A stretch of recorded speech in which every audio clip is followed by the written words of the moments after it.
Hello guys, ശങ്കറിന്റെ game changer. Game change ആയോ? കുറച്ച് ഓവറായോ എന്ന് സംശയമുണ്ട്. ഗെയിം ചേഞ്ച് ആയോ, ഗെയിം ഓവർ ആയോ എന്ന് നമുക്ക് ആദ്യം പ്രേക്ഷകരുടെ പ്രതികരണം കണ്ടിട്ട് തീരുമാനിക്കാം. പ്രത്യേകിച്ച് ഒന്നുമില്ല പടത്തിൽ. അത് ലൈക്ക് കണ്ട് മടുത്ത സാധനം തന്നെയാണ് കുക്ക് ചെയ്യുന്നത്. അപ്പം ശങ്കർ പടം എന്ന് പറയേയില്ല. രാംചരന്റെ ഷോ അത്രേ ഉള്ളൂ, വേറെ ഒന്നുമില്ല. ഒന്നുമില്ല.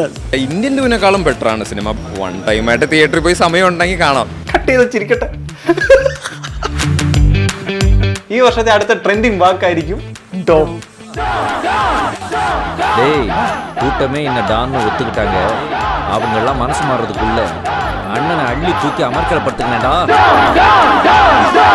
ഇന്ത്യൻ സിനിമയിലെ ബ്രഹ്മാണ്ഡ സംവിധായകൻ ശങ്കർ രാജമൗലിക്ക് മുന്നേ പാൻ ഇന്ത്യൻ സിനിമകൾ സംവിധാനം ചെയ്ത സിനിമ ബ്രഹ്മാണ്ഡം എന്ന് കേട്ടാൽ ശങ്കർ എന്നുള്ള ഒറ്റ പേരായിരുന്നു. അതെ, അറിയപ്പെടുന്ന ഫിലിം മേക്കേഴ്സിൽ ഒരാളായിരുന്നു പുള്ളിയുടെ കരിയർ നോക്കുകയാണെങ്കിൽ ഈ അടുത്തിറങ്ങിയ ഒരു 3-4 സിനിമ അപരാധം എന്ന് തന്നെ പറയേണ്ടിയിരുന്നു.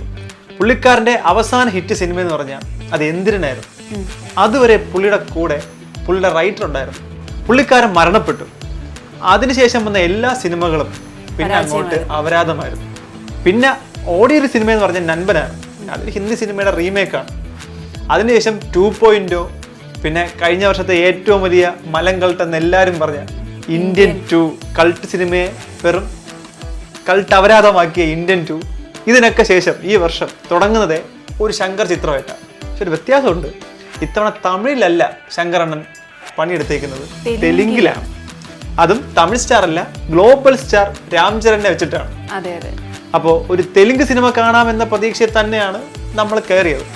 ഇതൊരു പ്രത്യേകതയുണ്ട്. ശങ്കർ എഴുതാനായിട്ടൊരു പയ്യനെ വെച്ചിട്ടുണ്ട്. വിവേകാണ് ഇതിൻ്റെ തിരക്കഥ എഴുതിയേക്കുന്നത്. കണ്ടിട്ട് എന്ത് തോന്നി? കണ്ടിട്ട് ഞാൻ ഈ പഴയ സിനിമകളൊക്കെ ഇങ്ങനെ ആലോചിക്കുമായിരുന്നു. രാംചരൻ്റെ ധീര പോലുള്ള സിനിമകളൊക്കെ ഇങ്ങനെ ആലോചിച്ചു. ഇപ്പോൾ ഉള്ള ഈ സിനിമയെ പറ്റിയും ഒന്ന് തിങ്ക് ചെയ്തു. അത് കണ്ടപ്പോൾ പെർഫോമൻസ് കുഴപ്പമില്ല. കാരണം രാംചരൻ്റെ ഡാൻസ്, അതിൻ്റെ കൊറിയോഗ്രാഫി ഒക്കെ ചെയ്തിരിക്കുന്നതാണെങ്കിലും ഇപ്പോഴും അമ്പരപ്പിച്ചുകൊണ്ടിരിക്കുന്ന ഒരു താരം തന്നെയാണ് രാംചരൻ. പക്ഷേ സ്ക്രിപ്റ്റ് ക്ലീശയായിപ്പോയി. അതായത് ശങ്കരണ്ണന് പൊളിറ്റിക്സും ലഞ്ചവും ഇട്ടൊരു കളിയില്ല. അതെ, പുള്ളിക്കാരൻ്റെ ആദ്യത്തെ സിനിമകൾ എടുത്ത് നോക്കുകയാണെങ്കിലും രാഷ്ട്രീയക്കാരെ പറ്റി പണി കൊടുക്കുക, അവരെ ലഞ്ചം, പറ്റിപ്പ്. ഈ സിനിമയില് ആന്ധ്രയിലെ പൊളിറ്റിക്സാ പറയുന്നത്. അതെ, ചേഞ്ച് ഉണ്ട്. എന്ത് നടക്കാലോ. ഇത്രയും കാലം തമിഴ്നാട്ടിൽ ലഞ്ചം പറഞ്ഞെങ്കിൽ ഒരു ചേഞ്ചിന് വേണ്ടിയിട്ട് ആന്ധ്രയിലോട്ട് പോയി. ശങ്കർ എന്ന് പറയുമ്പോഴേ എല്ലാവർക്കും അറിയാം പാട്ടുകളാണ് ഹൈലൈറ്റ്. പുള്ളിക്കാരൻ സിനിമയെക്കാളിലും ബഡ്ജറ്റ് പാട്ടിന് വേണ്ടി കൊടുക്കും. ഇത്തവണയും ഒരു വ്യത്യാസവും ഇല്ല. ആ സിനിമയ്ക്ക് എടുത്തതിനേക്കാളും പണി പുള്ളിക്കാരൻ ആ പാട്ടിനെടുത്തിട്ടുണ്ട്. അതില് കിയാറ അദ്വാനിയും ഈ പറയുന്ന രാംചരനും അടിച്ചു പൊളിച്ച് ഒരു പാട്ട് ചെയ്തു വെച്ചിട്ടുണ്ട്.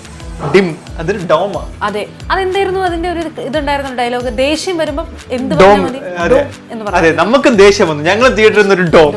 അതെ, കട്ട് ചെയ്ത് ചിരിക്കട്ടെ. അങ്ങനെ തിയേറ്റർ ഒന്നാകെ ഡോം എന്ന് പറഞ്ഞു. ഓക്കെ, അത് പറഞ്ഞു. ഈ പടം കണ്ടു കഴിഞ്ഞപ്പോ തിയേറ്ററിൽ എല്ലാവരും ഒരുമിച്ച് പറഞ്ഞു ഡോം. ഈ പടം തീർന്നപ്പോഴും തിയേറ്ററിൽ എല്ലാവരും എന്താ പറഞ്ഞു? ഒരുമിച്ച് ക്ലാപ്പ് അടിച്ചില്ല, ഒരുമിച്ച് ഡോം എന്ന് പറഞ്ഞു. താങ്ക് യു ഫോർ ശങ്കർ അണ്ണ. പുതിയൊരു ഈ വർഷത്തെ അടുത്ത ട്രെൻഡിങ് വാക്കായിരിക്കും ഡോം.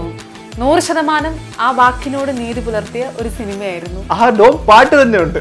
അതെ, പിന്നെ ശങ്കറിനോട് പ്രത്യേകം പറയാനുള്ള ഒരു കാര്യം, അത് ഡയറക്ടർ ബ്രില്യൻസ് ആണെന്നൊരു. അതെ, നമുക്ക് ഈ പടം കണ്ട് എന്താ അഭിപ്രായം ചോദിച്ചു കഴിഞ്ഞാൽ പുള്ളി തന്നെ അഭിപ്രായം എന്താന്ന് പറഞ്ഞിട്ടുണ്ട്. ഡോം. ഇനി രാംചരന്റെ ക്യാരക്ടർ പറയണമെങ്കിൽ പുള്ളി ആദ്യം IAS ആവും, പിന്നെ പുള്ളി IPS ആവും, പിന്നെ പുള്ളി മന്ത്രിയാവും. അത് ജസ്റ്റ് മിസ്സിന്. ഇതെനിക്ക് എവിടെയോ ഞാനിത് കണ്ടിട്ടുണ്ടല്ലോ. ഏതാണെന്നറിയോ? നമ്മുടെ കങ്കുവ കണ്ടപ്പം പുള്ളിയാണ് നായകൻ എന്ന് വിചാരിച്ചിരിക്കുമ്പോ അതില് പഴയ കഥ പറയത്തില്ലേ, അതേ സ്റ്റൈൽ ഓഫ് മേക്കിംഗ് അല്ലേ ഇത്? ഇതിനകത്തൊരു പഴയ രാംചരനെ കാണിക്കുന്നുണ്ട്. ഇതില് യഥാർത്ഥ നായകൻ എന്ന് പറയുന്നത് ആദ്യം വരുന്നതല്ല.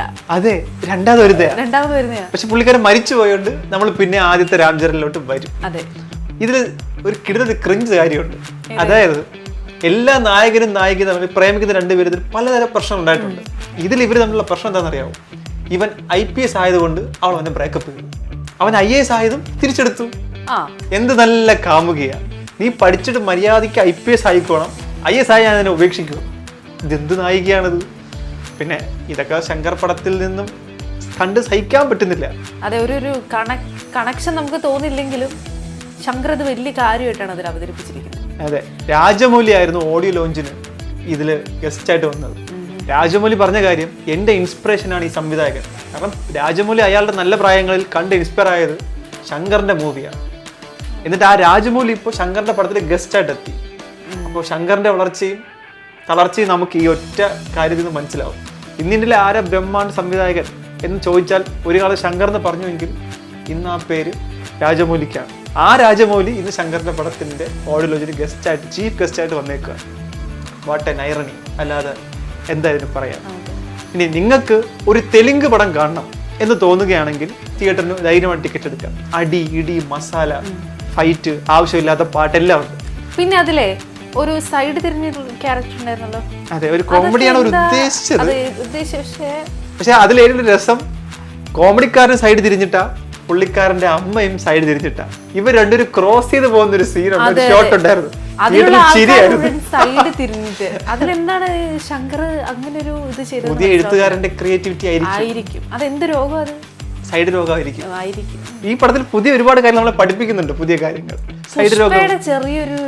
അതെ അതെ, പുഷ്പയ്ക്ക് തോള് പൊങ്ങുമെങ്കിൽ ഇവിടെ തല ചരിയും. തല ചെരിഞ്ഞിട്ടാണ് ഇരിക്കുന്നത്. അപ്പൊ നിങ്ങൾക്കൊരു ഒരു പൈസ കൊടുത്തൊരു അടിപൊളി ഒരു മസാല, അങ്ങനെ പക്ക ഒരു ഇമോഷണൽ മസാലയല്ല, ഒരു അടിച്ച് പൊളിച്ച് മറ്റേ പൈസ വാരി ഇറങ്ങിയിട്ടുള്ളൊരു പടം കാണണമെങ്കിൽ ഇതിന് കയറാം. അതെ. പക്ഷെ പഴയ ഒരു ശങ്കറിന്റെ ഒരു മേക്കിങ്ങും ക്ലാസ്സും വെച്ചൊരു പടം കാണാമെന്ന് കരുതുകയാണെങ്കിൽ അത് പ്രതീക്ഷിക്കണ്ട.